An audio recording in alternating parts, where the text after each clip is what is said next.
KHR. Atmakur మండలంలో హల్చల్ చేసి ప్రస్తుతం పబ్లిక్ లో లేకున్నా తన సేవా కార్యక్రమాలు పబ్లిక్ లో జరుగుతా ఉన్నాయి. మరి కేహెచ్ఆర్ ఆలోచన ఏంటి? ఆయన సేవ వరకే పరిమితమా? రేపు ఆ సేవ ఎలక్షన్లో ఓటు రూపకంగా ఆయనకు పడతాయా? అసలు కేహెచ్ఆర్ టార్గెట్ ఏంటిది? జడ్పీటీసా, ఎంపీపా లేదా కార్పొరేషనా? అసలు ఆయన ఇప్పుడు ప్రస్తుతం ఏ పార్టీలో ఉన్నట్టు? బీఆర్ఎస్ఆ లేకుంటే ఆయన చూపు కాంగ్రెస్ వైపా? అసలు కేహెచ్ఆర్ యూత్ని అట్రాక్ట్ చేసుకోవడంలో ఆత్మకూరు మండలిలో సక్సెస్ అయ్యాడు, కానీ ప్రస్తుతం పబ్లిక్లో లేకుండా వెళ్ళిపోయాడు. అసలు తన సేవా కార్యక్రమాలు జరుగుతున్నా, తన సేవా కార్యక్రమాలు తన అనుచరులతో జరిపిస్తున్నా తను పబ్లిక్లోకి రాలేకపోతా ఉన్నాడు, వస్తలేడు.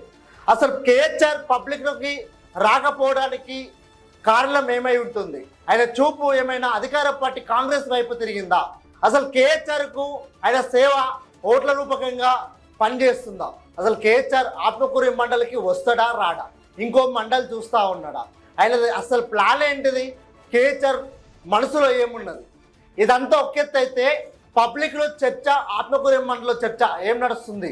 అసలు ఏమనుకుంటున్నారు అంటే కేహెచ్ఆర్ సేవ వరకే పరిమితం, ఆయనకు ఎలక్షన్ టైంలో ఓట్లకు వరకు ఆయన సేవ పనిచేయదు, అప్పటిదప్పుడే ఇప్పటిదిప్పుడే, ఎప్పటి లెక్క అప్పుడే ఉంటుంది అంటా ఉన్నారు పబ్లిక్. మరి అది నిజమైతే కేహెచ్ఆర్కు భారీ దెబ్బ పడనుంది ఆత్మకూరు మండల్లో. అది నిజమా కాదా పక్కకు పెడితే కేహెచ్ఆర్ ఇప్పటికైనా పబ్లిక్లోకి రావాల్సిన అవసరం ఉంది. ఆయన పార్టీ పరంగా వస్తాడా, వ్యక్తిగతంగా వస్తాడా, డిసైడ్ అయ్యి రావాలి. లేకుంటే రాబోయే రోజుల్లో తనకే భారీ షాక్ తగలనుందని ప్రజలు చర్చించుకుంటా ఉన్నారు. మరి వెయిట్ చేద్దాం, కేహెచ్ఆర్ పబ్లిక్లోకి వస్తాడో రాడో.